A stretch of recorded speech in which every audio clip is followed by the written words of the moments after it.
गुंदनी रियासत हरियाणा के कस्बा गोबंदपुरा के अछूत रंबू के यहाँ पैदा हुई। उसी तरह जैसे गरीबों के बच्चे खामोशी से पैदा हो जाते हैं। रात गए जब रंबू चर्च के नशे में धुत देवरी में पड़ा था और रसीली के दर्द उठा। घर में और कोई नहीं था और शदीद तकलीफ के आलम में उसने रंबू को झंझोड़ कर उठाने की कोशिश की, लेकिन रंबू तो उस वक्त अंदर सभा में बैठा दम लगा रहा था। वो आंखें बंद किए मुस्कुराने के सिवा और कुछ ना कर सका। बूढ़ा जगन्नाथ उससे दुनिया भर की बातें कर रहा था। वो बसंती के माता पिता के बारे में पूछ रहा था, बहन भाइयों के बारे में पूछ रहा था, और राजकमल जैसी घाघ औरत उसे चुटकियों में उड़ा रही थी। तब बाहर से रतन नाथ की आवाज़ उभरी, पिताजी पिताजी, और रतन वापस आ गया। बूढ़ा जगन उठते हुए बोला, हाँ। राजकमल ने आहिस्ता से कहा। आने वाले लम्हात के तस्वर से उसकी आंखें रोशन हो गईं। शायद उसका मनपसंद खेल शुरू होने वाला था। जगन कमरे से बाहर निकल गया और राजकमल भी जल्दी से दरवाजे के पास आकर खड़ी हो गई। पिताजी, वो नौकरों ने बताया है कि वो लड़की, मेरा मतलब है बसंती, इस तरफ आई है। हाँ, वो अंदर मौजूद है, बूढ़े ने सर्द लहजे में जवाब दिया। ओहो, मैं उसे तलाश करता फिर रहा हूँ। पिताजी, जरा उसे मेरे पास भेज दें, रतन ने कहा। जिम्मेदार जगन्नाथ चंद शायद खामोश रहा, फिर आहिस्ता से बोला, रतन, मैं तुमसे कुछ बातें करना चाहता हूँ। जी कहिए पिताजी, रतन नाथ ने कुछ ना समझते हुए कहा, और दिल ही दिल में वो सोच रहा था कि क्या बातें करोगे पिताजी। कुछ ज़मीनों के बारे में कहोगे, फसलों के बारे में कहोगे, या फिर गांव के लोगों के बारे में कहोगे। मुझे इन बातों से क्या दिलचस्पी है, अब तो मुझे किसी चीज़ से दिलचस्पी नहीं रह गई। उसने होंठ सिकोड़ लिए और जगन्नाथ उसकी तरफ देखने लगा, जो बिला वजह देर कर रहे थे। जो कुछ कहना है कहें और फिर जहन्नम में जाएं। कहिए पिताजी, आप किस चिंता में डूब गए, उसने बेचैन होकर कहा। उसकी निगाहें कई बार दरवाजे की तरफ उठी थी कि जाने कब वो क्या कर रही होगी, जाने वो क्या सोच रही होगी। बात ऐसी है रतन कि एक बाप को अपने बेटे से नहीं करनी चाहिए, जगन्नाथ ने कहा। तब फिर आप क्यों कह रहे हैं पिताजी? जगन किसी कदर झंझलाया हुआ था। इसलिए कि तुमसे कहना ज़रूरी है, इसलिए तुमसे कहना ज़रूरी है, तो फिर कह दीजिए। रतन ने एक गहरी सांस लेकर कहा, तू शहर में रहता है रतन, तो फिर मैं यहाँ गांव में कैसे रह सकता हूँ पिताजी? मैं जानता हूँ, इसलिए तुझसे मन की बातें नहीं कहीं।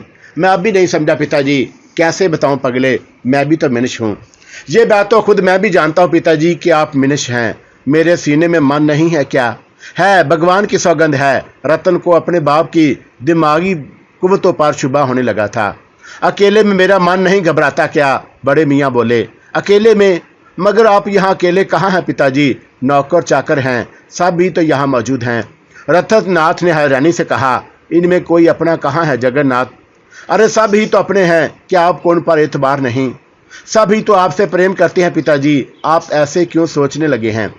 रतननाथ ने अब सब्र कर लिया था। ना जाने आज पिताजी को क्या अचंभा हुआ है, वो सोच रहा था। कैसी बातें कर रहा है रतन? वो प्रेम कौन कर सकता है जो मुझसे तू करता है या तेरी माता करती थी? जगन्नाथ ने किसी कदर जलाए हुए लहजे में कहा। वैसे वो रतन से निगाहें मिलाकर बात नहीं कर रहे थे, पापीपन ही तो उसे लाया था। अगर बसंती पहले मेरी निगाह में आ जाती तो परोतन का आसान ना लेना पड़ता। बहरहाल बसंती ऐसी मोहनी थी कि उसके लिए सारे झगड़े मोल लिए जा सकते थे, और वो इंसान शनास थी। आजकल की अल्लड़ लड़कियां तो नौजवान लड़कों पर बिछती हैं। हालांकि किसी नौजवान लड़के की बेनिस्बत दरमियानी उम्र का आदमी ज़्यादा प्रेम दे सकता है और सही मायनों में सच्चा प्रेमी साबित हो सकता है। इन लौंडों का क्या एतबार? और बसंती यह बात जानती है। ऐसी लड़की के लिए पिताजी, रतन की झंझलाई हुई आवाज़ ने जगन्नाथ को चौंका दिया। वो जल्दी से बोले, क्या सोचने लगे आप? ओह रतन, बात ऐसी है कि बात क्या है पिताजी? दरअसल मैं चाहता हूँ कि विवाह कर लूँ। अरे, रतन चौंक पड़ा और फिर उसकी हंसी निकल गई। क्यों, इसमें हंसने की क्या बात है? क्या मैं इतना बूढ़ा हो गया हूँ? ये बात नहीं पिताजी, रतन हंसते हुए बोला। फिर क्या बात है? मैं तो इस बात पर हंस रहा हूँ कि आप इतनी सी बात के लिए इतने परेशान हो गए। ये इतनी सी बात है तो कौन सी बड़ी बात है? अभी तो आप 100 जवानों के जवान हैं। चेहरे पर लाली है, आंखों में चमक है। आप तो अभी 4 शादियां कर सकते हैं पिताजी। सच कहता है रे। जगन्नाथ खुश हो गए। भगवान की सौगंध पिताजी, आप आईना तो देखें। आईना देखने की क्या बात है, तू मेरा बेटा है, क्या तू झूठ बोलता होगा? आप जरूर विवाह कर ले पिताजी, और जरा इस पगली को भेज दें। किसे? अरे उस बसंती को। ना जाने क्यों यहाँ चला आई। रतन ने फिर दरवाजे की तरफ झांकते हुए कहा। राजकमल इस गुफ्तगू पर दिल ही दिल में हंस रही थी। 2 अय्यार एक दूसरे के मुकाबल थे। अभी उनके दरमियान गलतफहमी थी। रतन अपने बाप की बातचीत समझ चुका था और खुद जिम्मेदार भी अपने मन की बात बताते हुए झिझक रहा था। अरे मुझे तुझसे और भी बातें करनी है रतन, जिम्मेदार बोला। तो अंदर चलकर ही करे पिताजी। नहीं रतन, वहां नहीं। क्यों? बस ऐसी ही बातें हैं। कर ले पिताजी, वो भी कर लें। बात यह है रतन कि इस उम्र में मुझे कौन पसंद करेगा? आप पसंद की बात करते हैं पिताजी। अरे बड़ी उम्र की औरतों की तो बात ही क्या है, आप तो जवान छोकरियां तक आपको पसंद कर लेंगी। रतन ने दिल ही दिल में हंसते हुए कहा। मैंने एक बात सोची थी रतन, वो भी बता दे पिताजी। वो ये थी कि अगर कोई सुंदर नारी मुझे पसंद करेगी तो मैं उसके साथ फौरन विवाह कर लूंगा। बहुत अच्छी बात है पिताजी, और मैं तुझे यही बात बताना चाहता हूँ। क्या? कि एक नारी ने मुझे पसंद कर लिया है। धन्यवाद पिताजी, बस फेरे करा लें, मैं भी यही हूँ, सारे काम खुद करूंगा। मगर ये खबर सुनकर खुश नहीं होगा रतन। मेरी एक बात मान ले रतन, मैं तुझसे कुछ मांगना चाहता हूँ। क्या पिताजी? अब रतन हैरान होने लगा। तूने गांव में जो कुछ किया है मुझे मालूम है। मैंने हमेशा तेरी सहायता की है, कभी तुझे नहीं रोका, बल्कि दौलत पानी की तरह बहाकर हमेशा तेरा ही मान रखा है। ठीक है पिताजी। नौजवान है, सुंदर है, तुझे बहुत सी नारियां मिल जाएंगी। बसंती मुझे दे दे। रतन को जैसे अपने कानों पर यकीन नहीं आया। हाँ रतन, मैं उससे विवाह करूंगा। बसंती से पिताजी? रतन इस बात पर कैसे यकीन कर लेता? हाँ बसंती से, जिसे मैं लाया हूँ। अरे हाँ, उसी से। जगन्नाथ ने किसी कदर झंझलाए हुए लहजे में कहा। जी आप क्या कह रहे हैं पिताजी? रतन पागलों के ऐसे अंदाज में बोला। तेरे ऊपर क्या असर पड़ेगा रे? तू गांव की किसी और सुंदर नारी को देख ले, निकाल ले जा यहाँ से, मन चाहे जो कर, मैं संभाल लूंगा। जगन्नाथ ने पेशकश की। मगर पिताजी? अगर मगर नहीं रतन, वो मुझसे प्रेम करने लगी है। कौन? बसंती? रतन फिर हैरत से बोला। तो और क्या, उसकी माँ? अब ज्यादा परेशान मत कर, मैं जल्दी उसके साथ फेरे करूंगा, जगन्नाथ ने कहा। और रतननाथ सुन्न होकर रह गया। उसे अपने कानों पर यकीन नहीं आया। जीवन में पहली बार तो उसने अच्छाई के रास्ते पर चलने के बारे में सोचा था। उसने सोचा था कि अब बसंती से विवाह कर लेगा, बहुत अय्याशी होगी।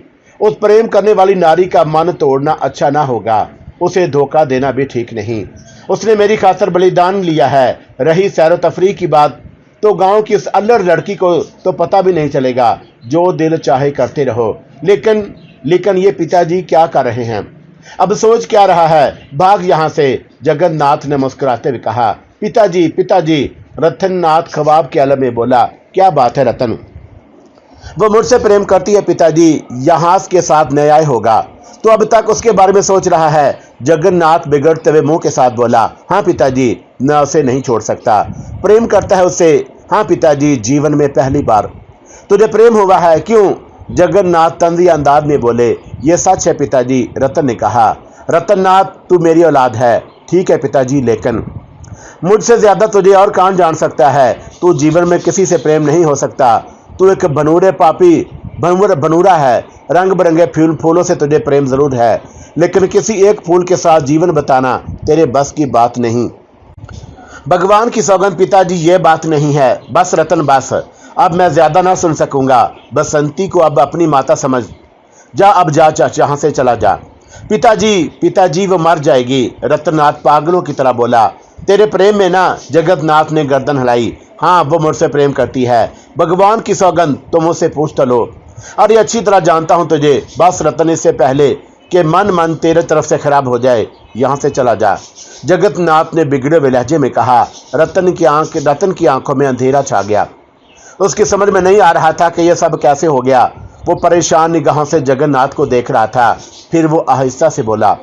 मुझे एक बार उससे मिल तो लेने दे पिताजी। नहीं रतन, अब तो फेरों के बाद ही उससे मिल सकता है। मगर पिताजी, आइंदा इस जगह का रुख मत करना रतन। बहरहाल मैं तेरा पिता हूँ, जा अब चला जा। और रतन लाल ने जेन में धुआं सा महसूस किया। वो वहां से चला आया, लेकिन दिल ही दिल में वो बल खा रहा था, जख्मी नाग की तरह तड़प रहा था। जगन्नाथ उसका बाप था, लेकिन आज उसने जगन्नाथ को एक रकीब के रूप में देखा था और रकीब को बर्दाश्त करना रतन के बस से बाहर था। जगन्नाथ ये मार का सर करके वापस अंदर पहुंचा। राजकमल पहले से दरवाजे के पास से हट गई थी, उसके चेहरे पर बेतहल्की थी। जगन्नाथ को देखकर वो खड़ी हो गई। रतन था ना? उसने पूछा। चला गया? हाँ। जगन्नाथ भारी आवाज में बोले। मुझे तो नहीं पूछ रहा था। हाँ पूछ रहा था, जाओगी उसके पास? जगन्नाथ ने गौर से उसे देखते हुए कहा। हाय राम, नहीं जगन नहीं, भगवान के लिए मुझे उसके पास मत भेजो। क्यों? जगन्नाथ की घनी मूंछों के नीचे हल्की सी मुस्कुराहट फैल गई। जगन, राजकमल बूढ़े जमींदार के करीब पहुंच गई।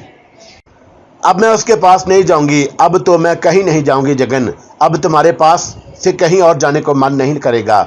बसंती, ओ बसंती, बड़े मियाँ भी दीवाने हो गए। मैं तुझे न्यानों में संभाल कर रखूंगा, मैं तुझे कभी अलग नहीं करूंगा। बसंती। उन्होंने उसके गर्दन में बाहें डालकर उसके कई बोसे लिए। राजकमल ने कोई एतराज नहीं किया। जिम्मेदार जी को बेवकूफ़ बनाने के लिए ये सब कुछ जरूरी था। जगन। और वो चंद मिनट के बाद बोली।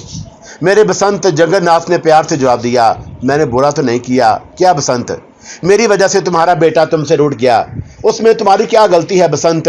और फिर मैं उस बेवकूफ़ को कब वफा कब करता हूँ? रूठ गया है तो रूठ जाए। और बड़े मियाँ अरमान से बोले। मगर वो जवान है, उसका खून गर्म है, कोई ऐसा काम ना कर बैठे। तुम चिंता क्यों करती हो? ये सब करना तो मेरा काम है। तुम बिल्कुल बेपरवाह हो जाओ मेरी जान, मैं सब ठीक कर लूँगा। और मैं आज ही से काम शुरू कर देता हूँ। बहुत जल्द मैं तुमसे फेरे करूँगा और फिर सिर्फ तुम मेरी होगी, सिर्फ मेरी। जिम्मेदार ने दोबारा उसकी अपनी आगोश में ले लिया। रतननाथ जख्मी शाम की तरह लहरें ले रहा था और उसके कबूतर ने खून की तरह आंखें सुर्ख कर ली थी। लेकिन राजकमल तो उसका शिकार भी नहीं थी और इस बार तो वो खुद ही गिर गया था। बड़े बाप की बुरी औलाद था, उसे बचपन ही से मजालम करना सिखाया गया था। प्यार मोहब्बत किताबों में ज़रूर पढ़ा था, लेकिन खुद को उसका दिल उससे आशना नहीं था। माँ मर चुकी थी, बाप प्यार ज़रूर करता था, लेकिन कोई शक्ल सामने नहीं आई थी, सिवाय इसके कि उसने रतन की पूरी पूरी आज़ादी दे रखी थी। चुनाचा बाप की मोहब्बत को मोहब्बत का नाम तक नहीं दिया जा सकता। रह गए दूसरे, तो जालिम से कौन मोहब्बत कर सकता है? और वो तो उससे खौफ खा सकते हैं, लेकिन उससे प्यार कौन कर सकता है? और इस तरह रतननाथ प्यार से नाशना था और उसने जुल्म ही को सब कुछ समझ लिया था। लेकिन प्यार के बोल किसके दिल का अरमान नहीं होते। ये दूसरी बात है कि कोई उसके असूल ही से ना उम्मीद हो जाए और इस महरूमी को अपना मुकद्दर समझ ले। रतन भी उन्हीं लोगों में था और उसने खुद को प्यार के नाकाबिल समझ लिया था। किसी हसीन लड़की पर वहशियाना हमला करते वक्त उसके ज़हन में एक बात होती थी, काश वो उसे मीठी निगाह से देख ले। लेकिन उन निगाहों में खौफ और बहरास होता था, जैसे कोई हरन किसी भेड़िए के सामने। और फिर उसने खुद को भेड़िया समझ लिया था। प्यार के बारे में उसने सोचना ही छोड़ दिया। उसने समझ लिया था कि प्यार की बातें सिर्फ कहानियाँ होती हैं, खौफज़दा हरनियाँ ही सब कुछ होती हैं। लेकिन बसंती की आंखों से जुबान से प्यार टपका तो उसका मज़ा ही अनोखा था। और इस वक्त जब शंकर और उसके पिता उसकी जान लेने को तैयार हो गए, तो बसंती ने किस तरह आगे बढ़कर कहा कि वह उसके साथ जाएगी। ओहो, किसी ने तो उसे ऐसा नहीं किया था। वो कैसी अनोखी है। लेकिन एक राक्षस उनके दरमियान आ गया और वो राक्षस, उस राक्षस से लड़ना भी तो मुमकिन नहीं। जीवन के पहले प्रेम की ये मिट्टी पलीद होगी, उसे यकीन न था। और इस वक्त वो माही बेआब की तरह तड़प रहा था। उसके मन में बुरे बुरे ख्यालात आ रहे थे। और उसी वक्त लखपत ने उसके कमरे में झांका और अपने मखसूस घिनौने अंदाज में हंसने लगा। रतन की अजीब कैफियत हो रही थी। लखपत का आना पहले उसे बुरा लगा, फिर उसने दिल की आग बुझाने के लिए उसे आवाज़ दी और लखपत अंदर आ गया। क्या हो रहा है रतन जी? लखपत ने अपनी चुपड़ी आंखों को खोलते हुए कहा। अंगारों पर लौट रहा हूँ लखपत, रतन ने होंठ बीच का जवाब दिया। जवानी ऐसी ही दीवानी होती है रतन जी। लखपत हंसने लगा। क्या बकवास करता हो? रतन गुर्राया। क्या बात है, कोई पसंद आ गई क्या? तुमने बसंती को देखा है? कौन सी बसंती? जिसे मैं लाया हूँ। नहीं देखी। क्यों? बहुत बुरा हुआ लखपत, बहुत बुरा होने वाला है। हुआ क्या है महाराज, मुझे नहीं बताएंगे? मुझे तुम्हारी सहायता की जरूरत है लखपत, कोई उपाय बता सके तो माला माल कर दूंगा। दास का जीवन हाजिर है रतन जी, कहो क्या बात है? लखपत के मुंह में पानी भर आया। पिताजी दीवाने हो गए हैं। रतन दांत पीस कर बोला, राम राम, कैसी बातें करते हो रतन महाराज। लखपत दोनों गाल पीटते हुए बोला और रतन खौंखवार निगाहों से उसे देखने लगा। फिर वो आगे बढ़ा और उसने लखपत की गर्दन अपने दोनों हाथों के शिकंजे में ले ली। हाँ पिताजी पागल हो गए हैं। जरूर जरूर हो गए होंगे महाराज, हाय मरा। लखपत रतन के दोनों हाथ पकड़ते हुए बोला और उसकी रगें तन गई थी और आंखें निकली जा रही थीं। उन्हें कौन ठीक करेगा? वीर जी भगवान की सौगंध, बड़ी अच्छी दवाई देते हैं, बस 2 खुराकों में ठीक हो जाएंगे। भगवान के लिए मेरी गर्दन छोड़ दें, मैं भी उसे दवा ला दूंगा। उनका मर्ज वीर जी नहीं ठीक कर सकते। रतन ने उसकी गर्दन छोड़ दी। हे भगवान, तो मैं बड़ी बस्ती वाले हकीम जी को बुला लाऊंगा। लखपत के माला माल बनने के ख्वाब अधूरे रह गए और उसे तो रतन ही पागल मालूम हो रहा था। लखपत होश में आ जाओ, वरना गर्दन दबाकर मार दूंगा। आ गया भगवान की सौगंध, देख लो। लखपत ने दांत निकाल दिए। बैठ जाओ, रतननाथ बोला और लखपत बैठ गया। जी महाराज, उसने घबराए हुए अंदाज में कहा, मैं उस लड़की से प्रेम करने लगा हूँ। हे बड़ी सुंदर, लखपत ने जबरदस्ती हंसते हुए कहा, मगर पिताजी पागल हो गए हैं। ठीक हो जाएंगे, आप चिंता ना करें। तुमने उसे देखा है? किसे महाराज? बसंती को? नहीं महाराज। तो फिर तुम कैसे कह रहे हो कि बड़ी सुंदर है? रतन तेज लहजे में पूछा। लखपत को फौरन एहसास हो गया कि डर के मारे में उल्टी सीधी बातें कर रहा है। रतन पागल हो रहा है और अपने पिता को पागल कह रहा है, लेकिन लखपत की निगाह में तो सारा ही बड़े आदमी पागल थे। वो है जो अपने आप को उनसे महफूज रखे। और लखपत बहरहाल, ये भी कोई कहने की बात है महाराज, जिससे आप कहें उस सुंदरता के आगे अमीर अस्परा क्या हैसियत रखती है? वो ऐसी ही है लखपत, रतन ने बेखुदी में कहा। फेरे कर ले महाराज उससे। लेकिन पिताजी, अरे वो कब मना करेंगे? वो तो खुद आपकी शादी के लिए बेचैन हैं। पूरी बात सुनो लखपत, बीच में बोल कर मुझे गुस्सा दिला रहे हो, रतन ने झंझलाए हुए अंदाज में कहा और लखपत दोनों हाथों से मुंह बंद कर लिया। बहुत बुरी बात हो गई है लखपत। बसंती को मैंने यहाँ बुलाया था कि मैं उससे प्रेम करने लगा हूँ। वो पहली लड़की थी जिसे मैंने मन मंदिर की देवी बनाया और मैंने सोचा था कि अब मैं आवारागर्दी छोड़ दूं और उससे विवाह कर लूं। लेकिन पिताजी ने क्या किया है लखपत? बहुत ही बुरा। क्या किया है महाराज? दास को तो बताएं। पिताजी उसे मेरी माता बनाना चाहते हैं। हे राम, लखपत ने खौफजदा होकर कहा। वो बसंती को अपने पास ले गए हैं और उन्होंने कहा है कि मैं उधर का रुख ना करूं। सच कह रहे हैं रतन जी, लखपत बोला। हाँ लखपत, लेकिन उसका नतीजा बहुत बुरा होगा, वो खौफनाक लहजे में बोला। एक बात कहूं महाराज, लखपत कुछ सोचकर बोला। कोई उपाय बताओ लखपत, कोई उपाय बताओ। मेरे मन में तो एक ही बात आई है, कहो, जल्दी कहो। आप उस पापन को छोड़ दें महाराज। जगन्नाथ और के लिए सुंदर नारियां पसंद नहीं। अगर कोई नारी उनके मन को भा गई है और रतननाथ को दीवार से कूड़ा उतारते देखकर, हाँ आगे कहो लखपत, रतन जहरीले लहजे में बोला। तो महाराज उन्हें चाहिए कि वो तुम्हारे साथ उसका विवाह कर दें। जलील, कुत्ते, पापी, जो कहना चाह रहा है वही कह। रतननाथ ने बेदर्दी से लखपत के कौरा मारा और लखपत बैठे बैठे कई फुट उछल पड़ा। बता उन्हें क्या करना चाहिए? उसने लखपत पर बेतहाशा कौड़े बरसाने शुरू कर दिए। शादी, हाय राम, शादी, हाय मर गया। लखपत बुरी तरह चीखने लगा और दरवाजे पर बहुत से मुलाजिम जमा हो गए, लेकिन किसकी मजाल थी कि अंदर दाखिल होता। लखपत के बदन पर सुर्ख लकीरें उभर आईं। रतननाथ दीवाना हो रहा था और फिर जब तक लखपत बेहोश ना हो गया वो कौड़े बरसाता रहा और फिर उसने कौड़ा फेंक दिया, दरवाजे को ठोकर मारी और बाहर निकल गया। और उसके दूर चले जाने के बाद मुलाजिम अंदर आए और लखपत को उठाकर ले गए। बूढ़ा अबुल हौस राजकमल के शबाब की रंगीनियों के हसूल के लिए बेचैन था। उसके आतिश बदन को देखकर उसके हवास गुम हो जाते थे, लेकिन राजकमल जज्बात भरी, छूने से भड़क उठने वाली अल्लड़ दोशेदा तो थी नहीं कि बूढ़े की तजर्बा कारना हरकतों से मात खा जाती। यही तो उसकी खूबी थी कि जो देखे उसे दुनिया की मासूम तरीन लड़की समझे, लेकिन जो कुछ वो थी उसके बारे में कुछ कहना ही फजूल है। चुनाचा जगन्नाथ जी हर कोशिश कर चुके थे। बड़ी बड़ी सरकश लड़कियों को उन्होंने अपने हाथों के जादू से राम कर लिया था। राजकमल पर भी वो सारे दाव आजमा चुके थे, लेकिन वो उसके चेहरे पर जज्बात की कोई झलक नहीं देख सके। बहरहाल चौका खुद उनके इरादे भी बुरे ना थे, इसलिए वो बहुत परेशान ना हुए। उस वक्त भी वो देवी के चरणों में बैठे थे। राजकमल धानी रंग की साड़ी में, जो जगन्नाथ जी के स्वर्गवासी बीवी की थी, मलबूत छप्पड़ खाट पर बैठी थी और जगन्नाथ जी उसके कदमों में। जब उन्होंने नीचे बैठने की कोशिश की तो राजकमल जल्दी से उठ खड़ी हुई। ये क्या जगन, उसने प्यार से कहा। बस बस बसंत, मुझे यहीं रहने दो। ये कैसे हो सकता है महाराज, महारानी के चरणों में बड़ी शांति है, जगन्नाथ ने उसको बिठाते हुए कहा और खुद उसके गुदाज रानों पर सर रख दिया। आप मुझे गुनहगार बना रहे हैं महाराज। नहीं देवी, तेरे सारे गुनाह मेरे सर पर, भगवान की सौगंध, मुझे यूं ही शांति मिल रही है। जगन्नाथ किसी आशिक कामल का भरपूर किरदार अदा कर रहे थे और फिर वो राजकमल के चरणों में बैठ गए। उस वक़्त वो पगड़ी भी नहीं पहने हुए थे और राजकमल उनके गठे हुए सर पर हाथ फेर रही थी।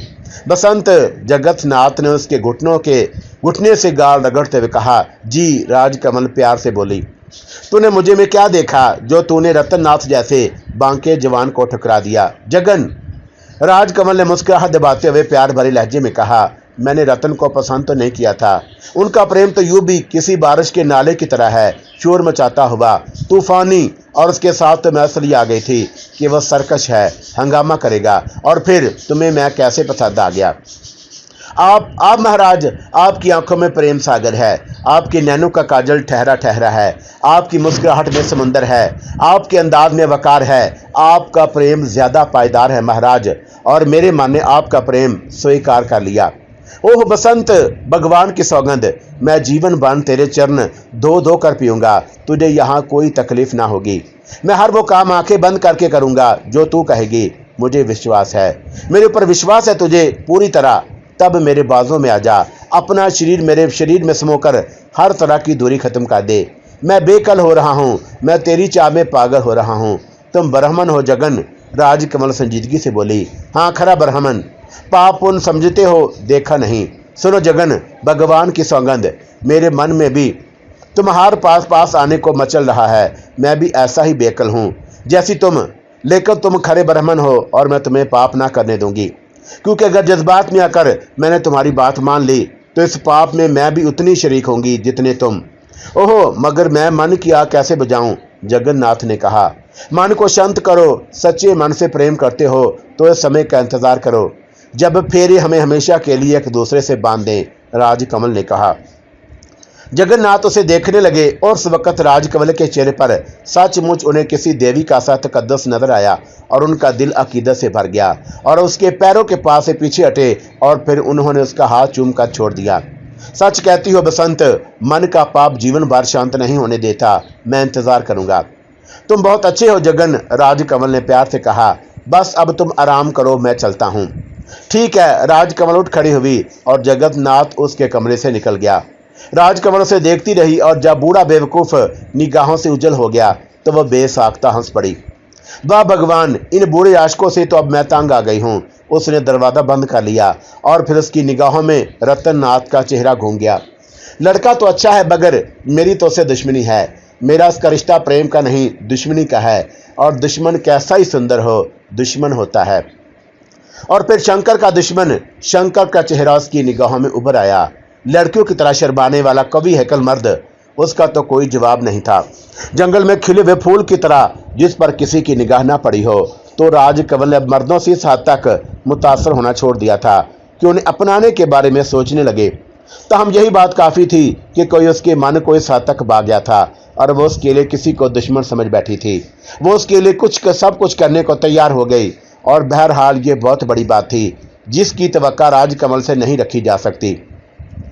बहरहाल ये सब कुछ उसने शंकर, प्रेमा, बाबा और माँ जी के लिए किया था जिनके ज़मीनें जगन्नाथ ने हथिया ली थी। और राजकमल इस बार नेकी करने पर तैयार हो गई। छप्पड़ खर पर लेटकर वो काफ़ी देर तक सोचती रही और फिर वो दरवाजे पर एक आहट सुनकर वो चौंक पड़ी और फिर उसके कानों में सरगोशी उभरी बसंती और वो चौंक कर उठ खड़ी हुई और वो दबे कदमों दरवाजे के करीब पहुंच गई। इस समय कौन हो सकता है? उसने महाराज जगन्नाथ, जो जज्बात के हाथों भटक कर नेकियों का दर्श भूल गए थे और शैतान उन्हें यहाँ खींच लाया था। लेकिन क्या बिगाड़ सकेंगे मेरा? बेचारे भोले पिंडत जगन्नाथ जी जो अभी राजकमल के बारे में कुछ नहीं जानते। बहरहाल कोई भी हो, उसने आगे बढ़कर दरवाज़ा खोल दिया। रतन था। राजकमल चौंक पड़ी। इस वक्त उसे रतन के आने की रतन के आने की उम्मीद नहीं थी, ताहम वो आहनी असाब की मालक थी और उसके चेहरे से कोई तासर जाहिर ना हुआ। सिर्फ एक लम्हे में उसने खुद को संभाल लिया। रतन, वह सरसराती आवाज में बोली। मैं अंदर आना चाहता हूँ बसंती। रतन की आवाज में गंभीरता थी। आओ। वह पीछे हट गई और रतन अंदर आ गया।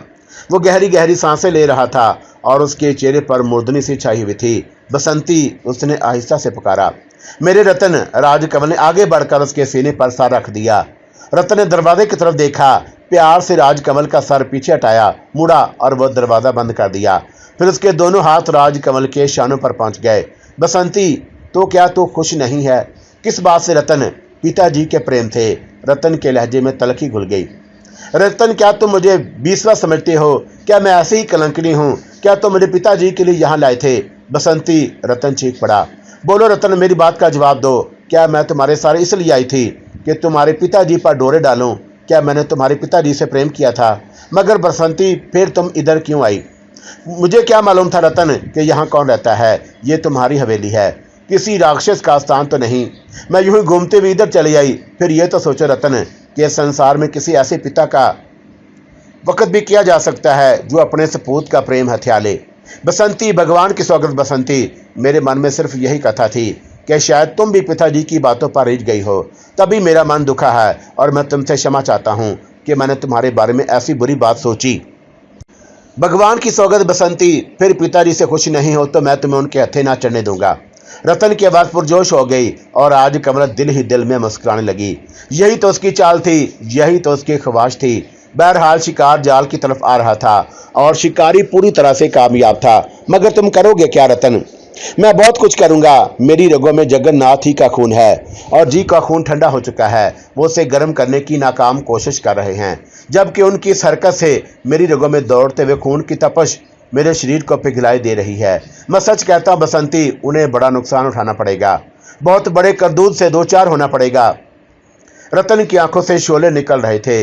हाय राम, तो क्या तुम दोनों मेरे लिए लड़ोगे? हाँ बसंती, लड़ना पड़ा तो लड़ूंगा भी। राम राम, दुनिया क्या कहेगी? यही कि पिता ने बेटे की इज्जत पर हाथ डाला था और बेटा अपनी गैरत भूल गया। ये अच्छा ना होगा रतन, राजकमल तशवीश से बोली। उसी के बिना पिताजी ने डाली है। तुम बैठो तो सही रतन, राजकमल प्यार से बोली। नहीं बसंती, अब मैं जाऊंगा। तुमसे मिलने के बाद मेरे मन में इंतकाम की चिता सुलग उठी है, इससे पहले कि मेरे चेहरे से आंसू निकल आए। मैं सोच रहा था कि तुम पिताजी के फ्रेम में इसलिए आई कि वो मेरे बाप हैं, दौलतमंद हैं, जिम्मेदार हैं, उनके साथ तुम अच्छा जीवन बिता सकोगी। मगर तुमसे मिलने के बाद मेरे आंसू खुश्क हो गए हैं और अब देखो कि मेरी आंखों से शोले निकल रहे हैं। भगवान तुम्हारी रक्षा करे, राजकमल बड़े दर्द से बोली। तो मुझे आज्ञा दो बसंती, अभी तुम्हें यहीं रहो। मैं चाहता हूं कि तुम्हें अभी ले चलता, लेकिन मैं पहले पिताजी से ठंडे दिल से बात करना चाहता हूं। जब सीधी हाथों से काम ना निकला तो उंगलियां टेढ़ी करनी जाएंगी। रतन ने आगे बढ़कर अपने होंठ राजकमल के चमकते हुए रुखसार पर रख दिए और फिर वह तेजी से बाहर निकल गया। राजकमल ने दरवाजे से झांक कर उसे देखा और उसकी हलक से बेसाख्ता कहका निकल गया। उसने दरवाजा बंद किया और छप्पर पर लेटकर आंखें मूंद लीं। होंठों पर शैतान चिपसा था। नौकर लपके लपके फिर रहे थे। बारीक मलमल की धोती, बारीक कड़ा हुआ कुर्ता, सफ़ेद बर्राक टोपी, गले में सोने के बटन, हाथों में हीरे की जड़ाऊ अंगूठियां, उंगलियों में काजल की लकीरें, होंठों पर पान की धड़ी। लाला जगन्नाथ का तो हुलिया ही बदल गया था। ऐसे बांके जबीले नजर आ रहे थे जैसे 27 साल के जवान हों। नौकरों के दिल ही दिल में हंस रहे थे, लेकिन लाला जी को किस बात की परवाह हो सकती थी?